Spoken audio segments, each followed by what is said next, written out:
我不准陆慈安纳妾，他听话照做了一辈子，可他临终前却迟迟不肯闭眼。慈安，你还有什么放不下的？儿孙都在这儿，你闭上眼休息吧。祖父，找到了，你要的苏新兰找来了。好，这是温娇最爱的话。原来我自以为圆满一生，竟是他将未得之人藏在心中几十载。再睁眼，便是成婚第3年。我当初应了你不纳妾，这样被你拿捏一辈子了。怎么这么看着我？不过是感叹一句，还能真纳妾不成？你喜欢温娇，那就纳她进门。她欣喜到都忘了我们曾在新婚夜立过一纸和离书。陆慈安死时已是73岁高龄，可谓寿终正寝。慈安，你这一生出身高门，入内阁做帝师，最后官至宰辅，在这朝堂上，你已是风光无限，位极人臣。看，咱们子孙满堂，都在你膝下承欢。这一世，你我夫妇恩爱，你只有我这一位正妻，从未纳妾，这样尊荣无极的一生，你本该无憾了。可你为什么就是不肯闭眼？祖母，祖父这定是放不下你，他心里满是你，所以才舍不得离去。我看了一遍又一遍，看了他许久，可为何在这双眼睛里，我如何都看不到哪怕一丝一毫对我的留恋与不舍？难道真是我老眼昏花，错看了吗？慈安，我又费了一盏烛火，将咱们的往事从头到尾念给你听了，你还有何未了的遗憾？你说出来，我便是倾尽全力，也一定为你做到。祖母，从岩壁上采摘到了素心兰。我想了那么久，竟怎么也没想到你要的只是这一株花，一株素心兰。我这一生信守诺言，自问是对得起你了。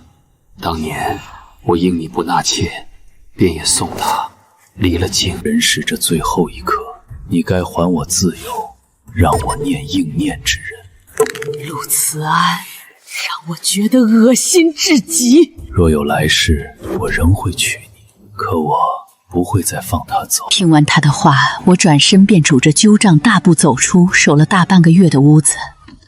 孙儿见状，脸色大变，连忙追出来，扑通一声跪在我的脚边。祖母，斯人已逝，您何必跟一个死人计较？这几十年，陪在祖父身旁的始终也只有您一人啊！祖母，您和祖父是人人羡艳的神仙眷侣，到这最后一步，何必让外人白白看了笑话？混账东西！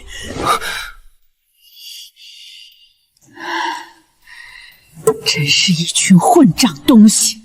陆慈安死了，我不见他最后一面，连他的葬礼都不曾操持。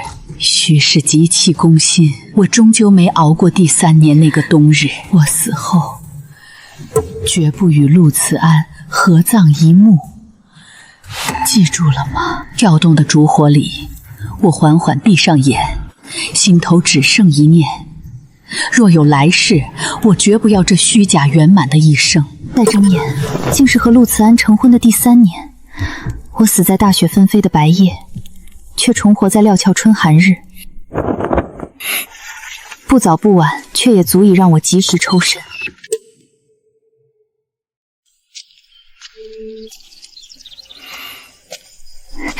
小姐，您醒了。昨夜您梦魇了，姑爷心疼得紧，硬是不让我们近前伺候，他自个儿守着您一夜未合眼。今早天没亮，姑爷又亲自叮嘱我们，说一定要为了这参汤给您补身子，还有这您最爱吃的云糕。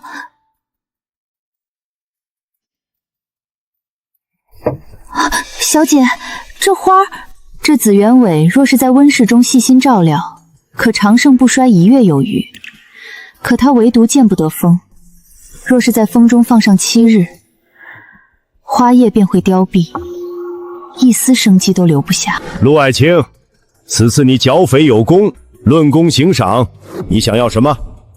圣上，臣什么都不要，臣这胆大包天的求一回，只想要那奇花属培育的紫鸢尾。哦，为何要这花？臣的夫人在宫宴上曾一睹花容，自此念念不忘，臣就想要这花，让娘子开心最是要紧。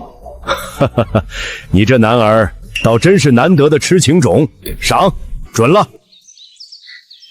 小姐，您看这花，自打那年圣上赏了之后，姑爷每月都亲自去花署领一株回来，寒来暑往的，从没断过。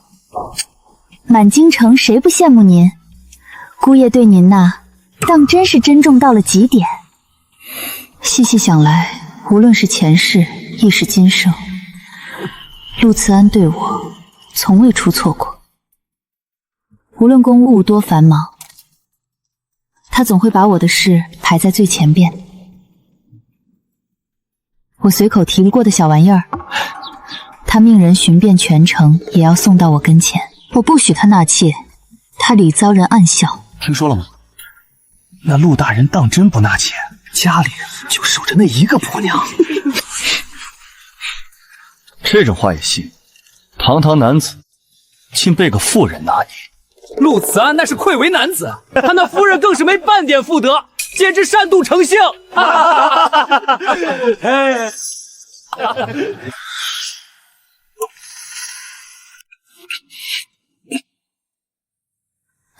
小姐，您快看啊！姑爷为了您的名声，这次命都快活下去了。昭昭，我怕那些碎嘴子往后断不敢再议论你半分。陆慈安，为了那篇薄妻妾论，你连圣上的面子都不顾了。那圣旨虽骂了天下男子贪欲好色，但也有一半篇幅是用来夸我的夫人的。圣上虽打了臣顿板子，可臣心里快活。一桩桩，一件件，晨起描眉，寿帐护冥，这些分明都在告诉我，陆慈安此时此刻心中是在意我的。昨夜好端端的梦魇了，还说一些什么再不与我做夫妻的胡话。你可知，这话给我吓得一整夜没敢合眼。前世究竟是昨夜一场梦，还是亲身所得？但无论是什么，我都忍不下这吞了苍蝇一样的后半辈子。若我真不愿和你再做夫妻呢？得，又是我哪里做的不好了？你只管说，我便改。何苦这样吓唬我？你近日可有遇到什么喜欢的女子？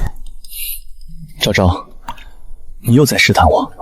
除了你，我什么女子都不喜欢。这辈子我也绝不可能纳妾。我说到便做到。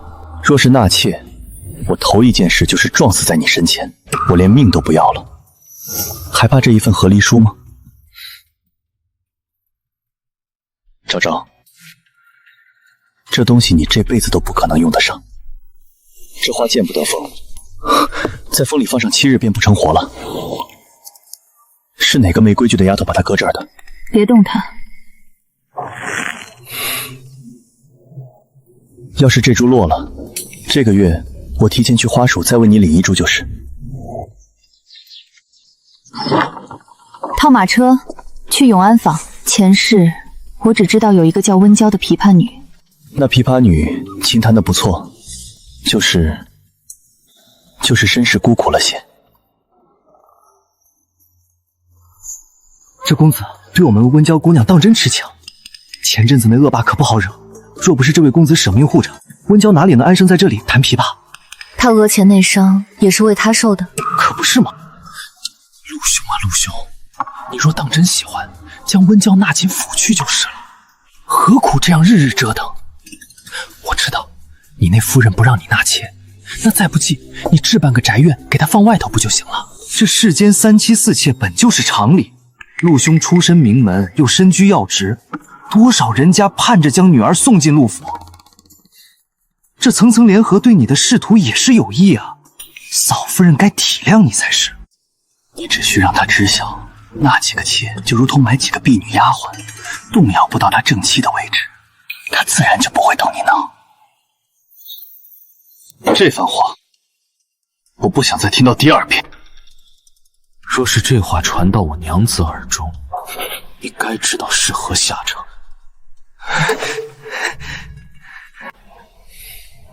我知道的，大人对我已经很好，我不敢再奢求什么，也不会去打扰夫人。今日去办了几处公务，临下职时又碰到一起突发案件，这才耽搁到现在，让你久等了。额头怎么伤了？找文书时不小心被物件砸了下。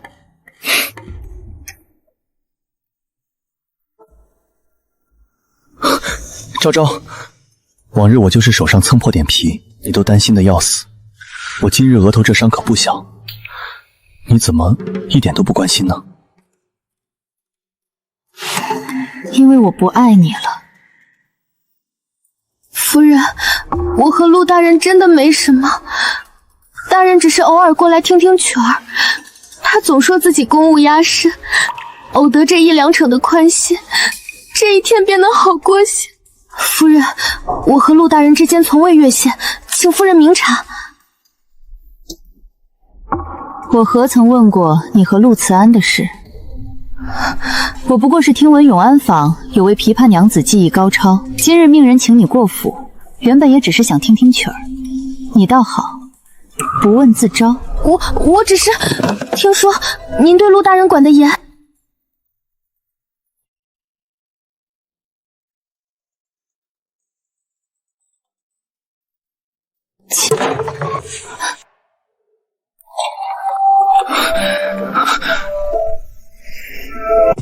昭昭，陆慈安，你来得真快。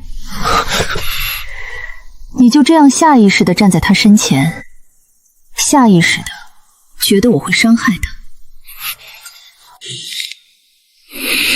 来人，把这个贱民给我带出去！什么安撒东西都敢入我陆家的大门！你到底还要闹到什么时候？我确实是去听了几次曲子，可这总无伤大雅吧？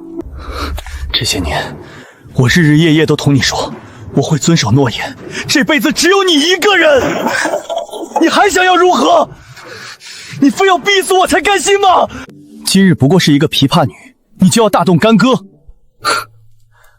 那来日呢？是不是我和哪个女子多说一句话，你都要把人请到府上来羞辱一番？这是他第一次这样布满荆棘地同我说话。昭昭，我不是那个意思，我是因为太在乎你，怕你胡思乱想才急了。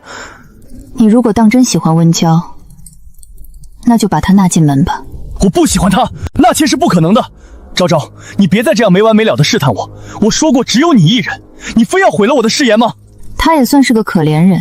再说这世间男子哪有不纳妾的？与其以后家里进那些娇蛮跋扈的，倒不如这个乖巧可人，也省得我操心。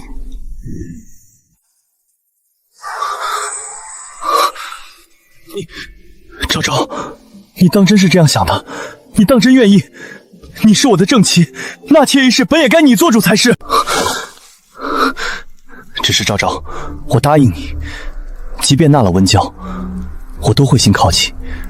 我们也全当是给府上多添了一个奴婢丫鬟而已。她绝不会住到东院来碍你的眼，就当是看她可怜，给她一个栖身之所。我们还和从前那样，什么都不会变的，好吗？我保证以后不会再让你伤心了。陆慈安，你自诩聪明一世，怎会看不出我的试探再试探？你只是不管不顾了，你生怕错过这最后的机会。好，那就择个好日子。不了，还是不了。昭昭，咱们说好的一辈子不纳妾，你为什么会突然同意？我不要他，不纳了，我是怕你多心。你当真愿意？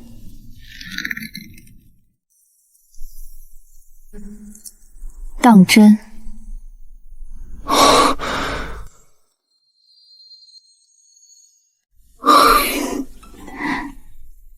昭昭，你大度至此，我陆慈安发誓，往后绝对不会再有其他人。我答应你，叫温娇进府安顿好，从今往后，我们夫妻二人好好过日子。没有往后了，陆慈安。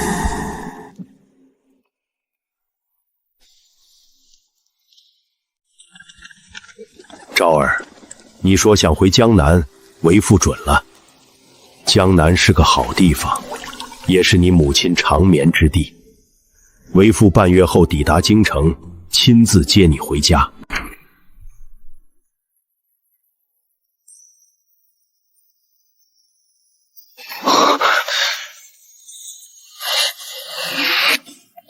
昭昭，你瞧这管家真是不懂事，不过是个无足轻重的人。依我看，前顶小轿从角门抬进来便是了。可管家非跟我嚼舌根，说什么吉日若选得不妥，恐会有碍府上气运，我也就随他去了。左右不过是走个过场，只要你不心里添堵，什么时候进门都一样。那就依吉日办吧。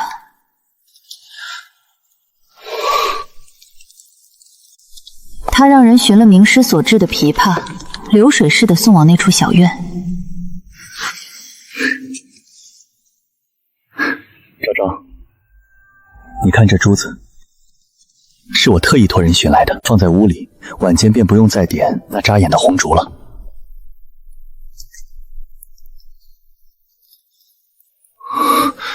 你不喜欢，还是在生我的气？怎么会？云堂，去将这珠子同之前的物件一起郑重摆放好。是。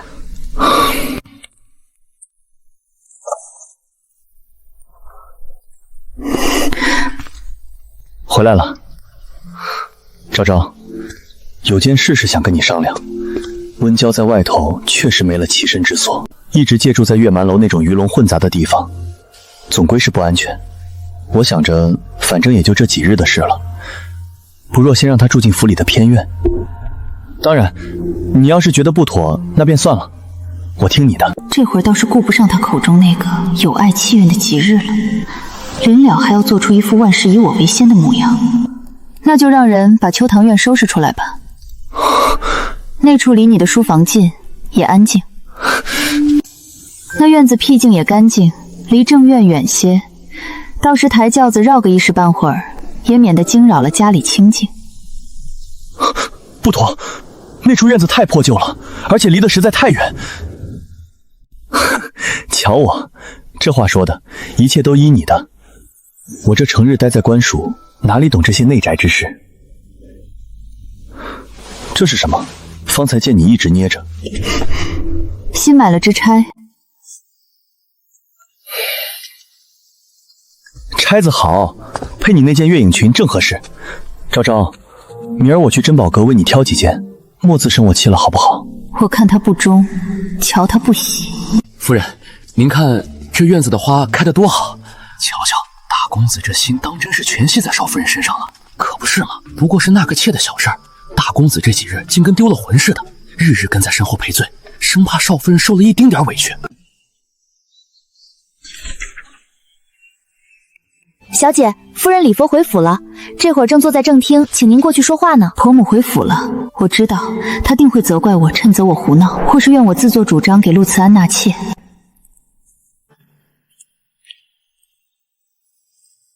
真是荒唐！即便要纳妾，镇国公府多的是名门世家的女子可挑，怎能纳一个身份低贱的琵琶女进门做妾？安儿心性不定，偶尔被外头那些狐妹子迷了眼也就罢了。你身为当家主母，怎能也跟着这般不懂事？我原本以为他会惊讶，会愤怒，可看他的样子，他竟然一点都不感到意外。陆慈安的母亲和我母亲是闺中好友，正是因为这份情谊，我才会在襁褓之中就和他定下了这门婚事。可我入门后，他的态度便渐渐淡了，始终对我这般不冷不热。既然已经答应了，往后便多顾着点规矩，别再由着性子胡闹。你要明白，这天下男子纳妾乃是常理，你莫要学你母亲那样，因着这种小事就把府上搅得不得安宁，最后伤的是夫妻情分。我待你比亲女儿更甚，从小便疼爱你，断然不会害你。只要你放下那些不必要的心思，这镇国公府往后不都是你一句话的事儿？听兰姨一句话，别跟自己过不去。我知晓兰姨的苦心，往后我会收起那些不该有的心思。去吧，想通了就好。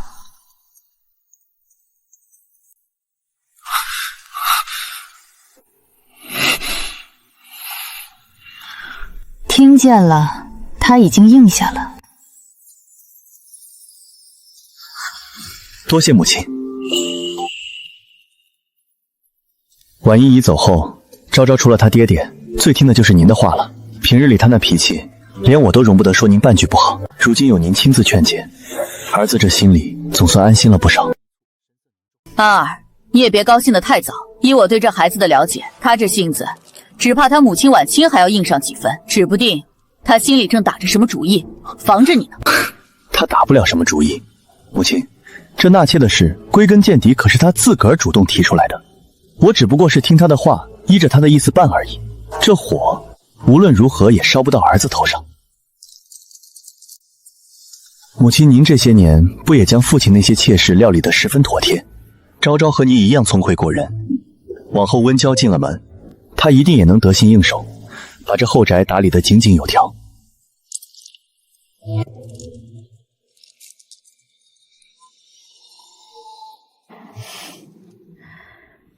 但愿如此吧。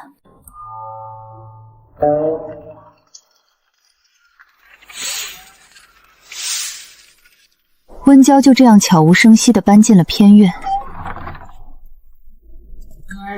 无人在意。这温姑娘可是大公子心尖上的人，拦狠了怕是不好交代。也许正是因为这府里无人在意她的到来，所以我不去找她，她却偏生要来拜见我。小姐，那个琵琶女已经在门外候着了，非说要给您请安不可。我前世虽然没亲身经历过这些安杂事，可见的也并不少。妾自作主张来给夫人请安，还请夫人见谅。妾是早些拜见夫人，谢过夫人允我进门，枉妾定会为夫人分担辛苦，好生照料郎君。原以为他是个安分的，毕竟前世到死都没闹出什么风浪，原来只是当初我根本没给出过让他进门的机会而已。既进了府，守好规矩便是，若没什么旁的事，就退下吧。一拳打在棉花上的滋味，想必不好受。想必郎君早已和夫人知会过了。妾已有身孕，往后只怕身子沉，不便日日来给夫人请安了。妾这厢先同夫人告罪。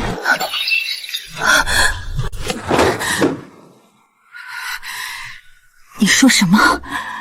再说一遍。前世从来没有过这个孩子。你闭嘴！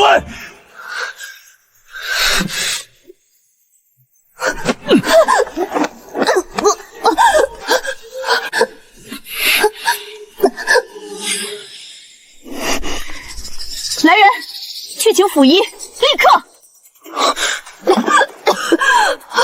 昭昭，你听我说，我可以解释，你相信我，我可以，这件事不是你想的那样。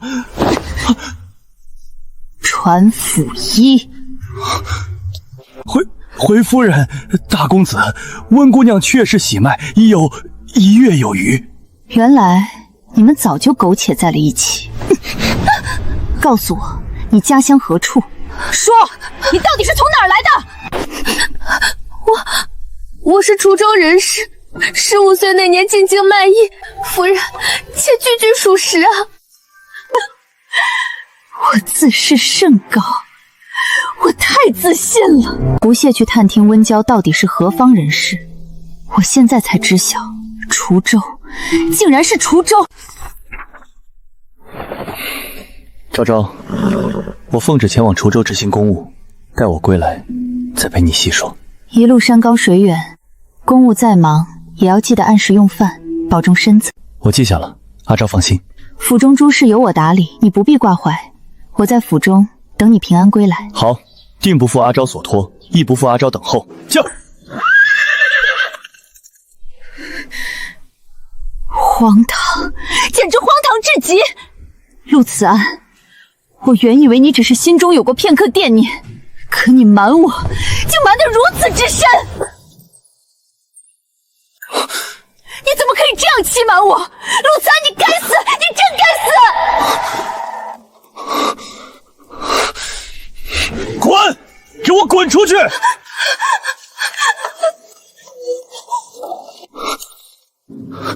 昭昭，我错了，是我错了，你原谅我这一次好不好？那次去滁州，真的只是意外，那是酒后失德，真的是意外。我从来没有想过要瞒你，我只是怕失去你啊！我和你保证，以后绝对再也不会发生这样的事。这个孩子我会处理掉，温娇我也会赶走。昭昭，你信我最后一次。昭昭，你信我，我真的没想过瞒你一辈子。没想过瞒我，你只是想着把人弄进府，再瞒下月份，等孩子生下来，就能掩盖住一切肮脏的真相。陆慈安，你到现在还拿我当傻子，真是可笑至极。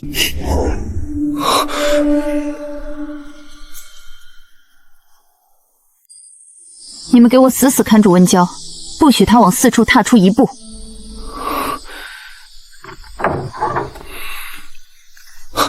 云堂，夫人呢？她肯见我了吗？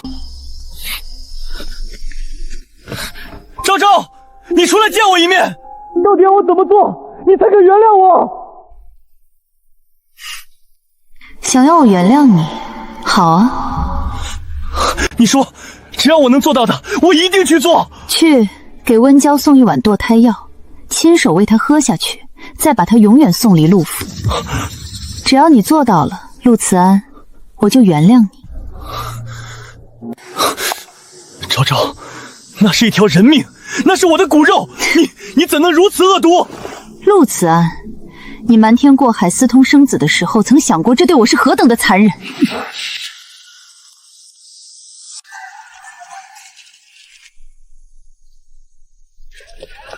少夫人前几日发了大火，勒令全府不准提纳妾一个字儿。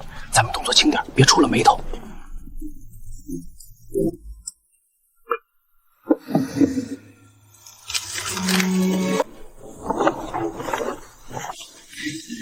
走，别回头。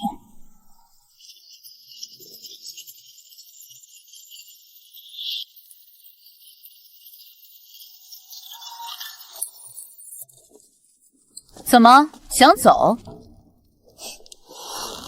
清昭，你以为慈安当真那么蠢，看不出你这些日子是在虚与委蛇？他早就猜到你要跑，尤其是今夜这样纳妾的关键日子。娘，您当真要拦我？不要叫我娘，我生不出你这样不知好歹的女儿。你和你娘真像啊，连她那份不准夫君纳妾的秉性，你都学了10成10。当年我第一次听她提起这念头，只觉得她异想天开。我总在想，她哪一天一定会吃尽苦头，然后哭着跑来跟我说她错了。这世上根本就不可能有那样不偷心的男子，可她眼光好啊，她嫁了你父亲，竟然真的守着那份荒唐的诺言，一辈子都不曾背叛过他。凭什么？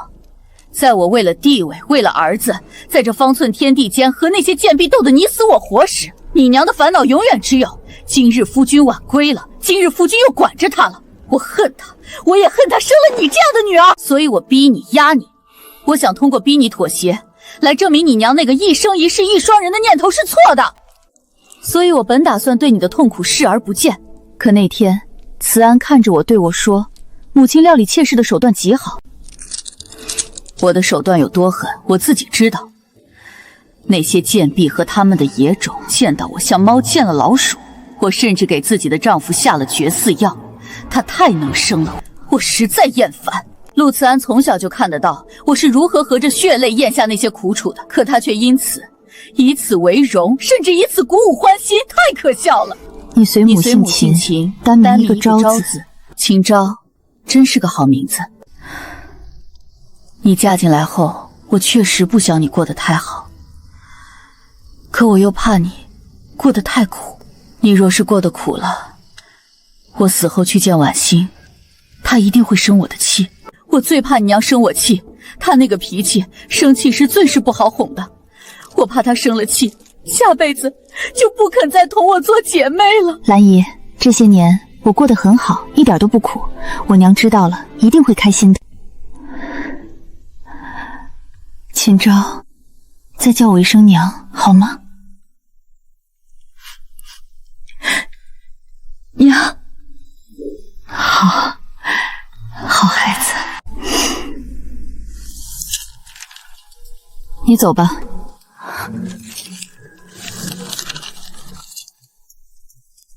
这是放妻书，有我在，陆慈安那个逆子不敢不认。让开，让秦姑娘出府。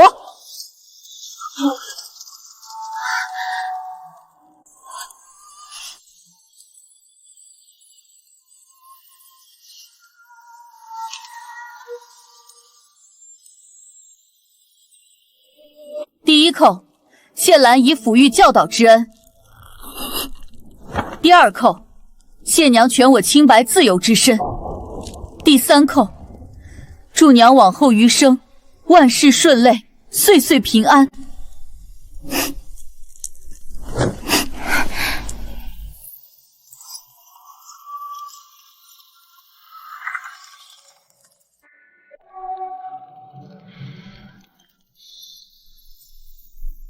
昭儿，那陆慈安叔族何在？我不带人打他一顿，难消我心头之气。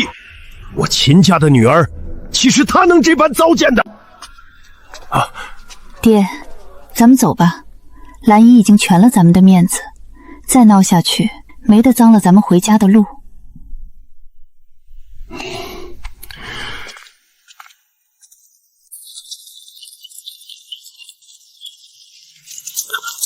开门！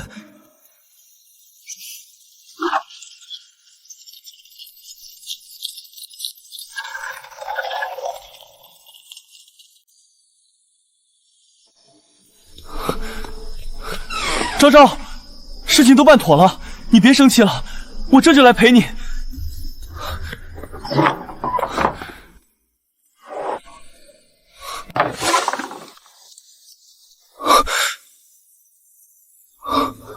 母亲，您怎么在这儿？秦昭呢？她在屋里生闷气吗？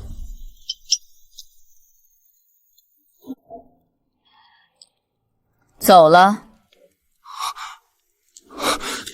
母亲，您莫要跟我开这种玩笑了。您不是亲口答应过我，今晚一定会帮我拦住她的吗？这大半夜的，外头又是细雨，她一个弱女子能走到哪里去？她能去哪儿？陆慈安，你是不是忘了，她只是死了娘，不是无父无母的孤儿。他爹秦老将军半月前就启程来京了，今晚马车就路过咱府门口，没进来把你这个狼心狗肺的东西打一顿，已经是看在我的面子。不可能，他爹怎么会来？他怎么敢？哼！再说他手中拿的是盖了官印的和离书，名正言顺，我如何拦得住？不可能！那份和离书，我明明已经当着他的面亲手毁了，他绝对不可能有第二份和离书。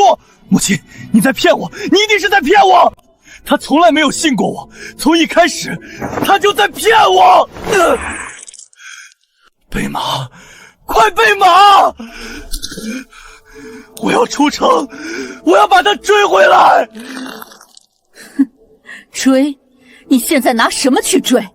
陆慈安，你简直是活该！你以为他无处可去？你以为他离了你就活不了？所以你才敢这样一步步踏破他的底线。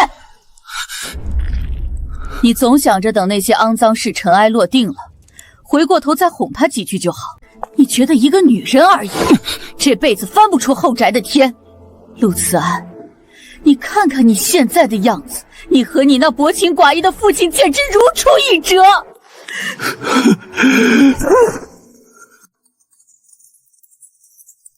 我回来了，大哥大嫂，怎么这府里到处穿着张灯结彩的？哟，刚进门就看到兄长在这吐血，这是唱哪出戏呢？既然死不了，那我就问点正事。娘，我嫂嫂呢？怎么不见她出来接我？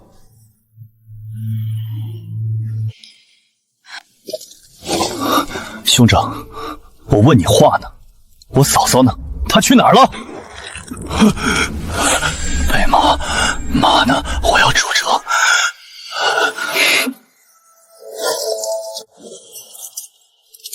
锦杏，你来说，我嫂嫂呢？二公子，这奴婢不敢说。我最后再问一遍，我嫂嫂到底在哪儿？别问了，跟你哥和离了，人已经走了。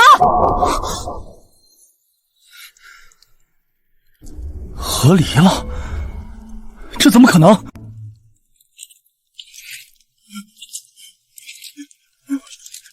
陆慈安，你可真是我的好兄长。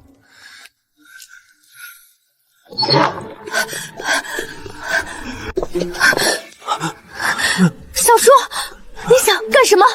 这可是你兄长，你怎么能这样对他？郎君已经很难受了，你竟然还要在这儿落井下石！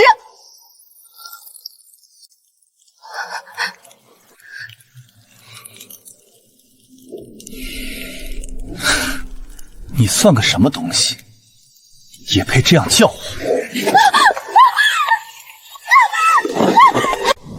哥，你给我睁开眼睛看清楚，你看看你到底是为了个什么货色把秦昭给逼跑的？我真为你感到羞愧，陆家的脸都被你丢尽了。痛，夫君救我！我的肚子好疼！竟还怀了野种！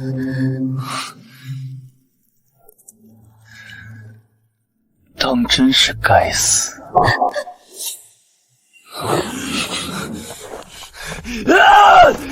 陆观潮，你刚才那眼神是什么意思？你竟然敢觊觎你的长嫂！我就是觊觎长嫂，我就是想要她。住口！都给我住口！混账东西！你们这两个畜生，我怎么会生出你们这两个不知廉耻的混账？打便打，娘，这一计我受了，但我问心无愧。从前她还是我嫂嫂，我陆观潮从未越过界，但现在，既然兄长已经和她和离，她就是自由身。我要做什么，你们谁也管不住。马车一出京城，我们便弃了陆路，改走水路，一直往南。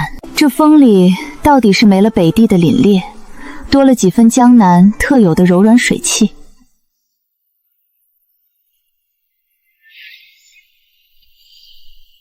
爹，您又在跟我娘说话呢。爹，你娘念了一辈子，想回江南老家看看，如今总算快到了，我得让她也瞧瞧。这两岸的风光，跟她小时候跟我说的分毫不差。我一直都记得，我娘走后，您就日日盼着这一天。可那时候您总说放心不下我，非要等我有了归宿才肯动身。直到我嫁给陆慈安，您才立刻辞了官，带着我娘的匣子南下。所有人都觉得您是浪荡子，没人信您真能忠贞如一。可您真就守着我和我娘，清清淡白过了一辈子。旁人的闲言碎语，爹这辈子就没往心里去过。爹，等把我娘安葬妥当，往后我不走了。我就守在江南，守着您和我娘，给你们尽一辈子的孝道。昭儿，既然想通了，往后你想如何便如何，不用担心旁的事，爹有的是钱养你。小姐，你看，那是临安最大的酒楼，招牌上竟刻着秦家的私章。短短几年内，爹竟把生意做成了临安首富。爹，这些生意的事，你以前从没同我讲过，我明白的。大齐重农抑商，商人的地位低，我平日里只管按时给你寄银钱，其他的也不便宣扬。我是怕你在京城官眷堆里被人看低了，有一个辞官归眼、清高自傲的父亲，总归比一个满身铜皱的商贾父亲要让你在陆府好过一些。昭儿，你娘虽然走得早，但我这做生意的本事其实全都她当年手把手教的。我原先只是辞了官，想找些事做，打发些时日，没想到还真给我做成了。婉英，终究是我不好，若是我当年没辞官，没丢了那身官皮，陆慈安那个庶子定然不敢这么欺负我的昭儿。是我没照顾好他，婉清，你可会怪我？不怪爹。娘，您听到了吗？往后就都是好日子了。我在临安过得很快乐，那种从心底溢出来的自由，是从前从未有过的。每日闲逛湖堤巷陌，看遍这江南的万种风月。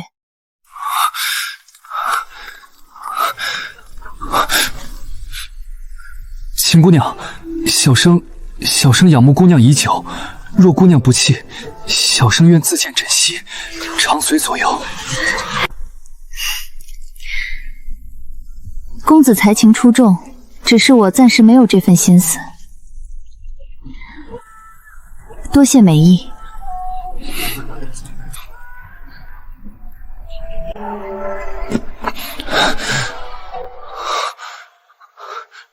昭，那份和离书我不认，我绝对不同意和离。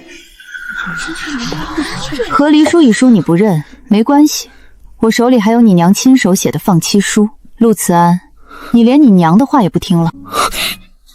我不想把事情做得太难看，所以京城的人到现在都没人议论你陆大人的私德。你已经全了名声，还拿到了温娇和那个孩子，你还有什么不满？我不明白，秦昭，你凭什么这样对我？纳妾一事本就不是我愿意的，是你主动提起的。若说违背当初不纳妾的诺言，也该是你先违约，是你先不要那诺言的。这和离书它就不该奏效，你不准走，你得给我回去。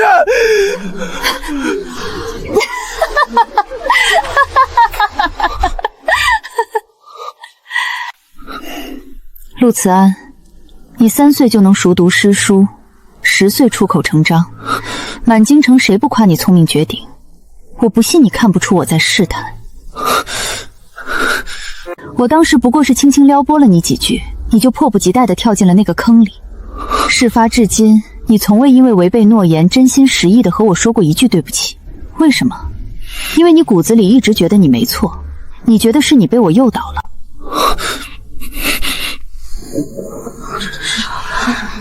既然如此，那你怎么不干脆始终如一地坏下去？现在这样跪在我面前指责我，你不觉得羞愧吗？我错了，昭，我错了，是我对不住你。你跟我回京好不好？温娇我已经送走了，真的送走了。我发誓，我往后再也不提纳妾的事儿了。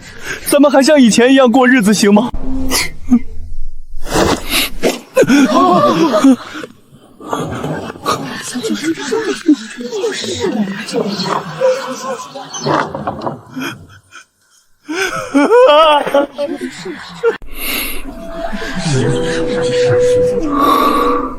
我知道你就在里面，我会一直等，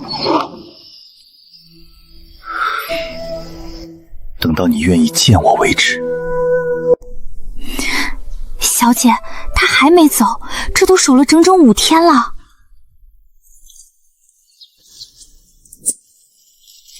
由他去，这临安城的风霜，总得让他亲自尝尝。由着他演，我不搭理他，看他能撑多久。陆家庶子还敢纠缠！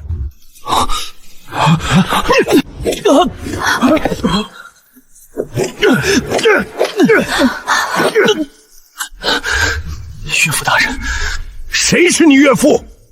老子憋了这大半个月的火，今儿非揍死你不可！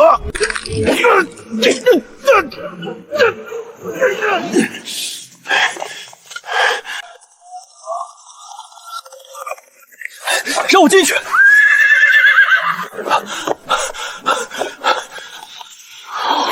陆大人，圣上有急诏，命您立刻回京。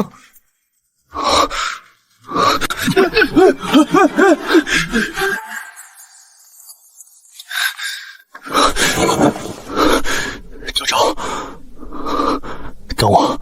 等我回京料理完这些破事儿，一定会来接你。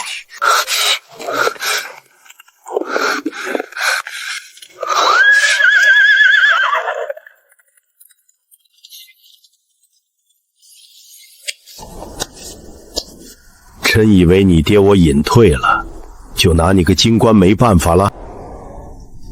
小姐，京城那边传来消息了，陆慈安被御史联名弹劾，圣上大怒。圣上怎么处置的？直接免了他的京官，下旨把他下放黔南半年，好好思过。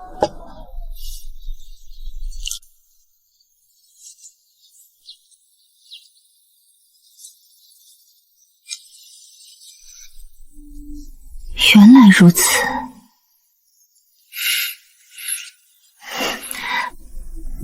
爹，我就说那些御史怎么会突然联名，且言辞如此犀利，一针见血。那封弹劾陆慈安的奏袖是您写的？陆慈安这庶子也算是有几分三生有幸。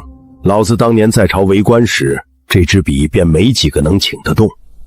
他既然敢欺负我秦家的女儿，总得让他见识见识什么叫字字如刀。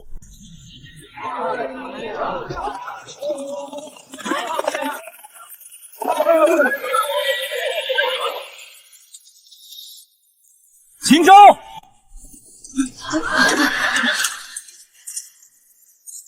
陆观潮，你怎么突然跑临安来了？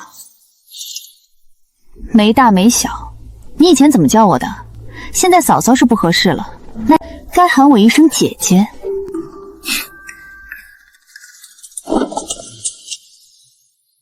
你管我喊什么？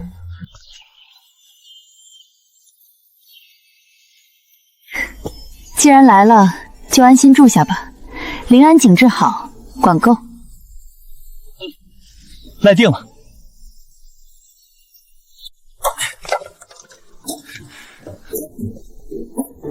不是说不收你房钱吗？你堂堂一个都尉，跑我这儿出这份苦力做什么？你不让付钱，我就干活抵债。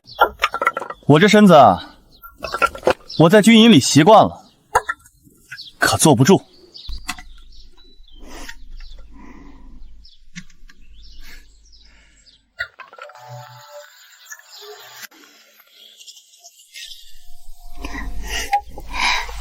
弟弟，过来。爹，您看谁来了？秦伯父，我是秦昭的朋友。什么朋友？爹，你以前在京城见过的，陆家二房的小公子，陆慈安的亲弟弟。从前啊，他最爱跟在我和陆慈安屁股后面跑了。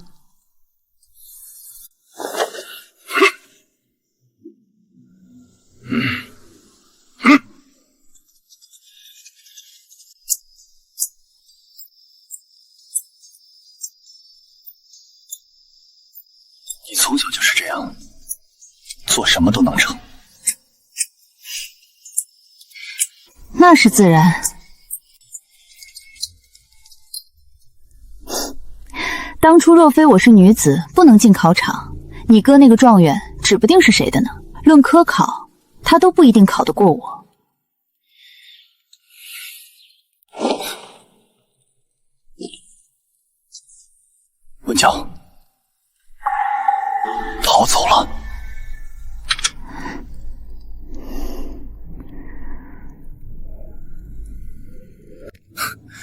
娘从一开始就没打算真让他进门。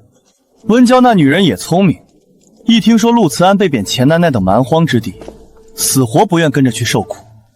就在前2日，一个风高月黑的晚上，他卷了陆慈安偷偷塞给他的所有金银细软，跑得无影无踪。这种安杂事儿，往后不必特意说与我听。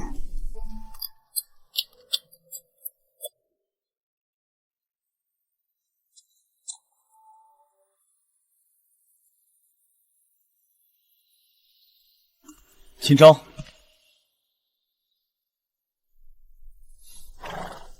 往后，若是那个人再回来求你，或者用什么苦肉计，你记住了，无论如何，你都不许回头。好，我记下了。陆观潮，我晓得的。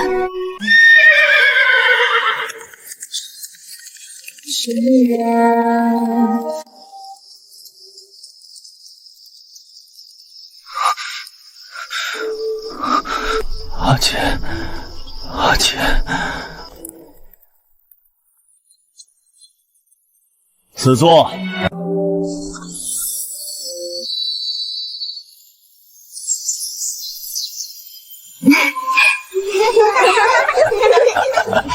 昭昭，你还在，你从未离开过我。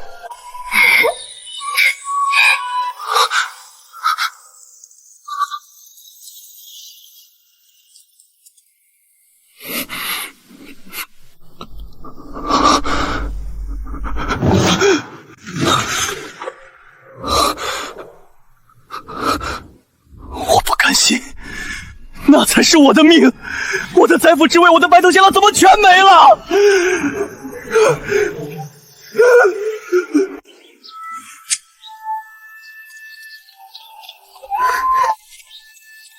小姐，京城来消息，陆慈安出事了。探查公务时从悬崖坠落了。